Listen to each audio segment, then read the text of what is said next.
I'm in this daily and I see girls maybe as young as like 12 getting ACL tears. And I didn't see that years ago. It's getting younger and younger now. And I kind of want to dive into the injury side of things more and just the dangers of the tournament model, playing 4 or 5 games in within 48 hours, and then the showcases and the ID college camps to get recruited. Why is that not good as far as injuries and girls soccer players?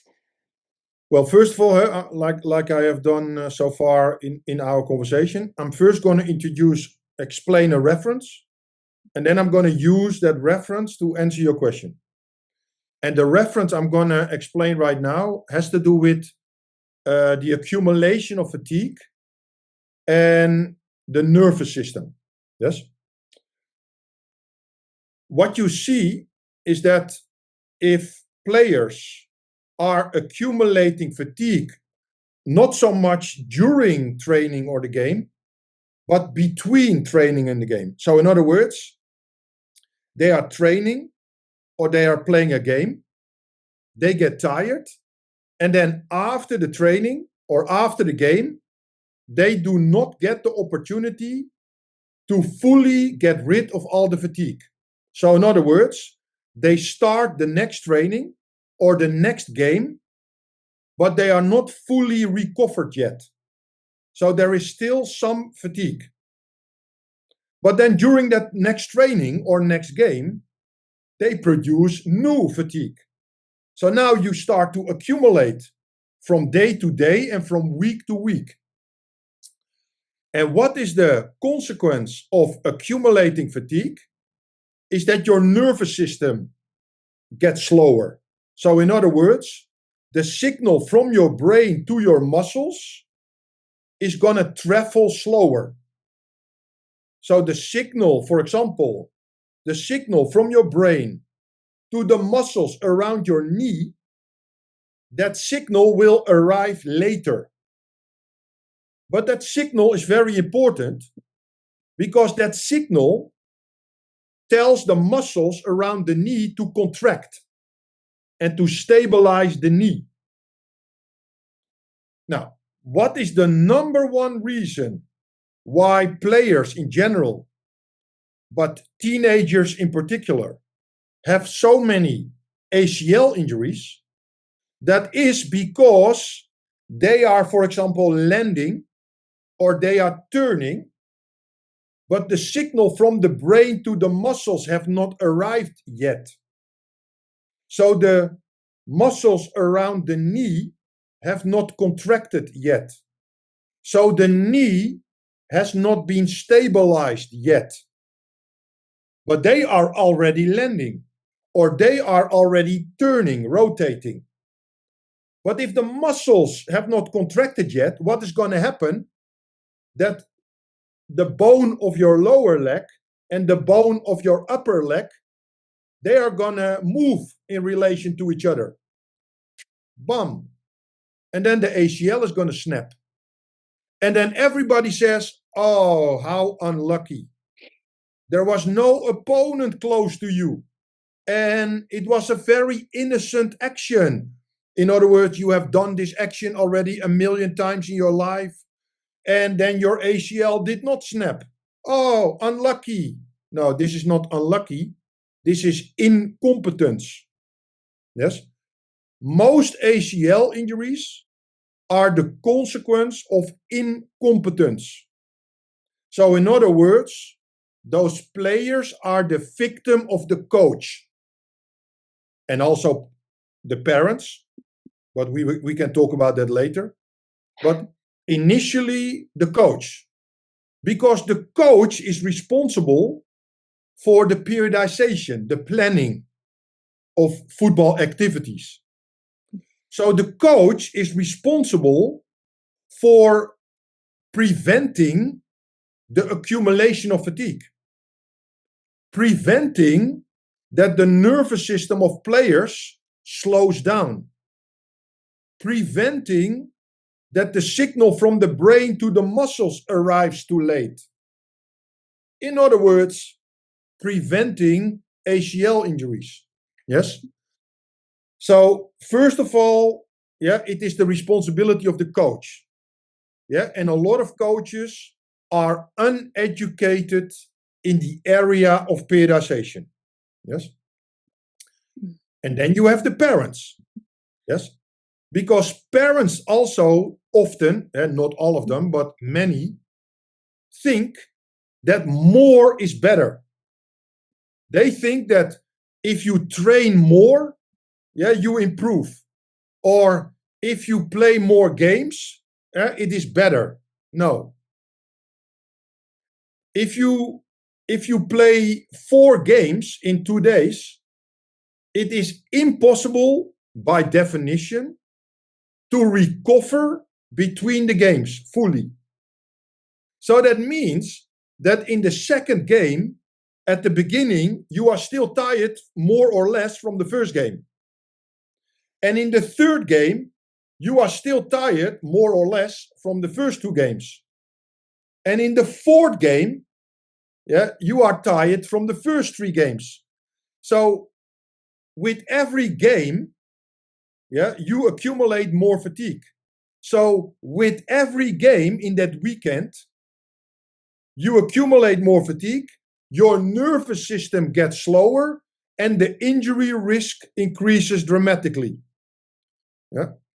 So as a result, also parents who think that more is better, or they probably think if we travel 4 hours, it is better to play 2 games than 1 game, because then we have more value for money. Yes. But what these parents should understand is that the more games you play in a short period of time, the more fatigue you accumulate, the higher the injury risk, and the bigger the chance that you have to spend 50 or 60K on the rehabilitation of your daughter. Yes. Yep.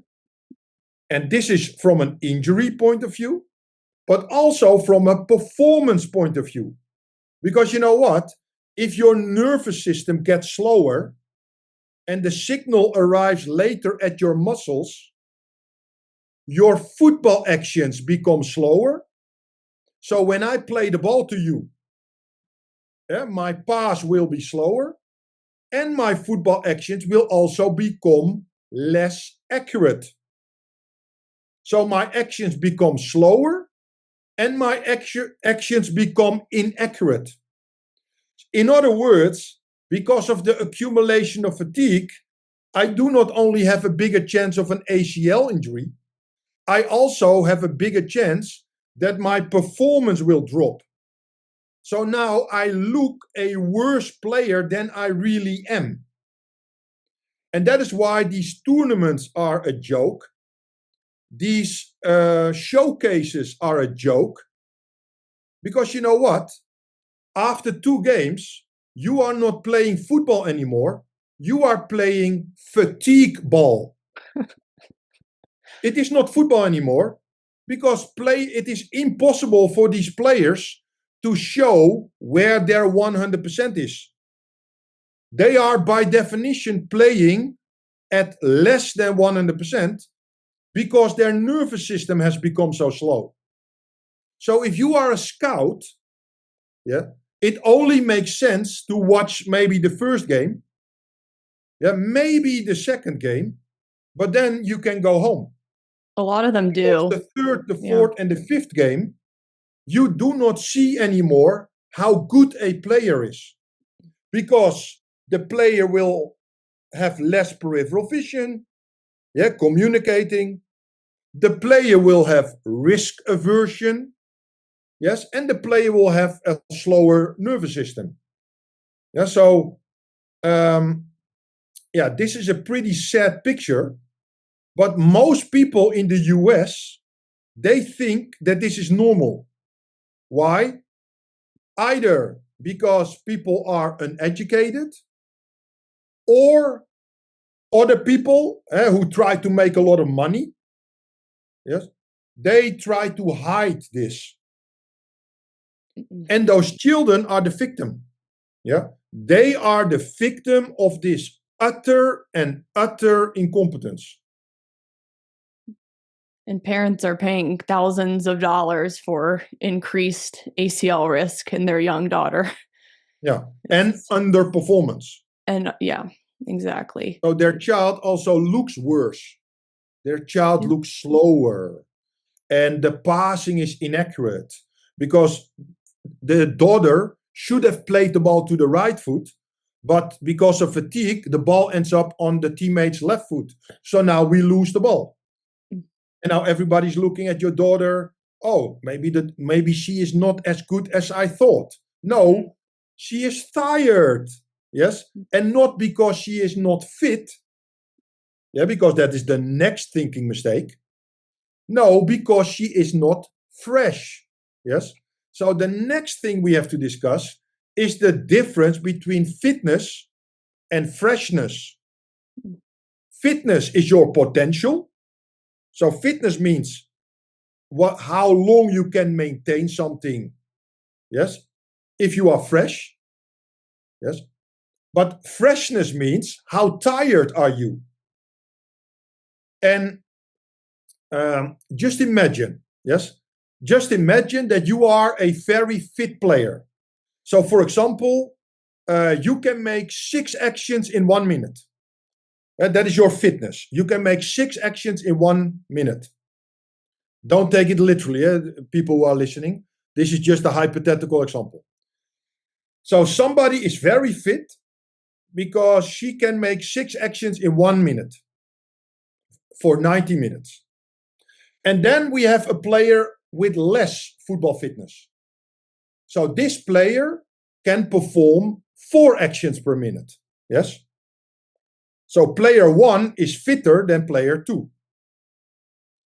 But now look at this. Player 1 has a football fitness of 6 actions per minute. But player 1 is very tired because of ridiculous planning of training and ridiculous planning of games. So she has accumulated a lot of fatigue in the last week. And thankfully, she has not torn her ACL yet. But because of that fatigue in the game, she is only performing 3 actions per minute. You know what people from the outside are going to say? Oh, she needs more fit. Running. Yeah, she's not fit. No, she is not fresh. She is very fit because if she is rested, she can perform 6 actions per minute. But she is not fresh. And then player number 2. Player number 2 can only perform 4 actions per minute. So her fitness, her potential is lower than player 1. But you know what? Player 2 is totally fresh. So not tired at all. So this player is performing 4 actions per minute. You know what people from the outside are now going to say? That player number 2 is fitter than player number 1. No.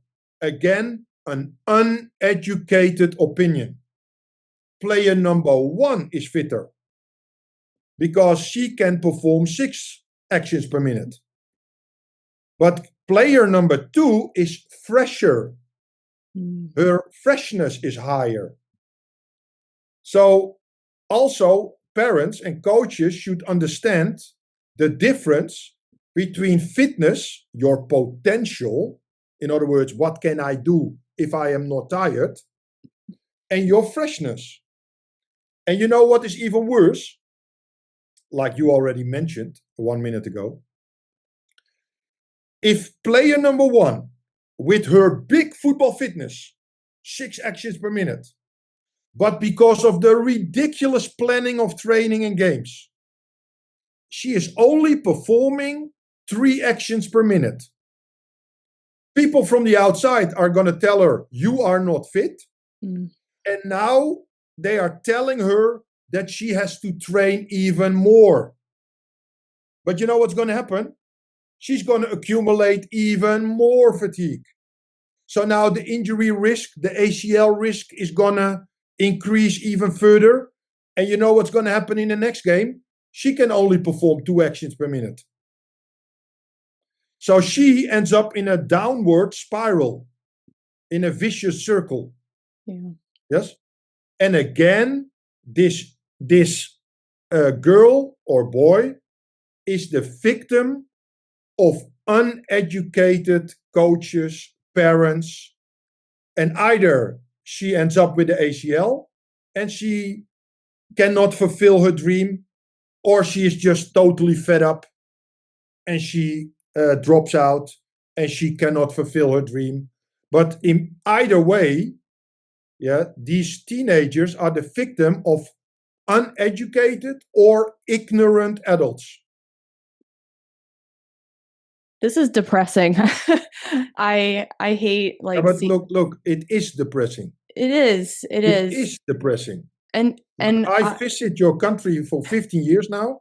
Like I said, twice a year, yeah, so 2 months per year.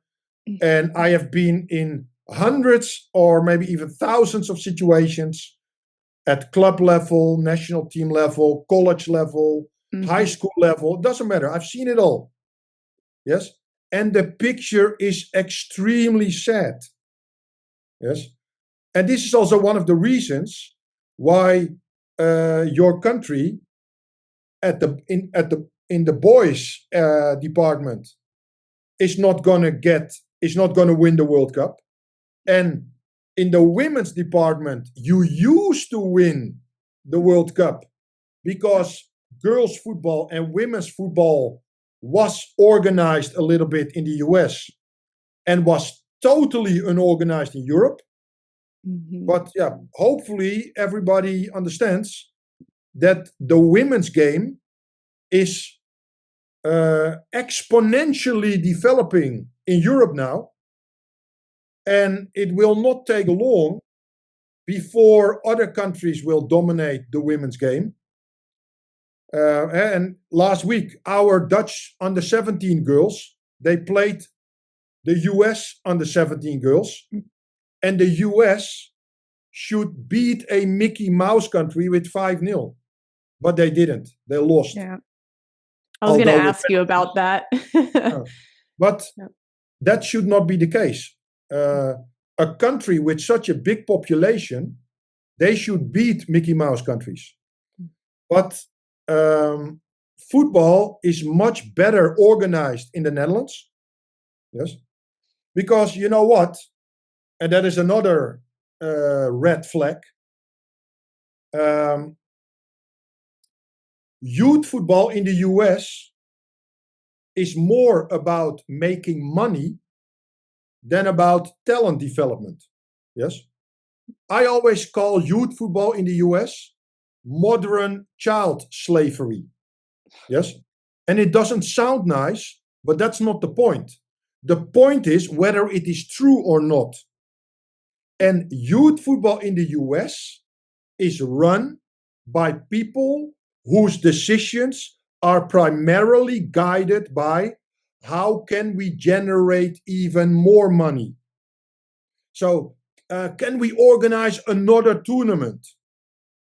Yeah. So in other words, even more accumulation of fatigue. Or can we organize tournaments with even more teams? In other words, even more games in one weekend. Or can we organize even more other activities? Yes. And everybody, like a bunch of sheep, everybody is just following this development. And as a result, children at a younger and younger age have ACL problems. And as a result, also cartilage problems in your knee, because that's often even worse.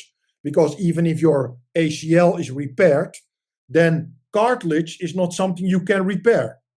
Yeah, so that is often the reason why you have to stop playing, not because of your repaired ACL. So in the US, yes, the landscape is organized, is structured, often based on decisions guided by money. But look, my son and my daughter in the Netherlands, yes, I pay €200, which is around $200. Yes. in 1 year. I only pay $200. Oh my gosh. My son and my daughter, they train 3 times a week, one game in the weekend. Mm-hmm. Their coach has a coaching license. They train on a full pitch. Yeah. Yes. And they don't tear their ACL. And of Oh my course, gosh. I hope everybody understands that you can also tear your ACL for other reasons. But that is not what I meant to say.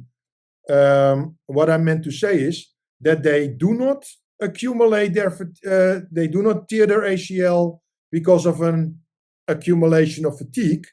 So that is why a Mickey Mouse country like the Netherlands is able to produce so many good players. Yes, and why we reached the semi-final or even the final in 3 out of the last 5 World Cups. Yes, is because of youth football being guided by decisions based on talent development. Yeah, youth football in the Netherlands is not about money. Communities of people, they run the club based on volunteers. Yes, and you pay $200. Yeah, because of all the expenses that are unavoidable. Yes, but in the US, yeah, youth football is not about talent development. Yeah, that's what people tell parents. Yeah, that is what they try parents to believe. But it's not about talent development. Yeah, and obviously there are exceptions. Don't get me wrong, but in general, in the US, it is about money. Yes, it's a money-driven environment and not a talent development-driven environment. And the only way that you can solve it, besides educating the coaches, is educating the parents. Yes,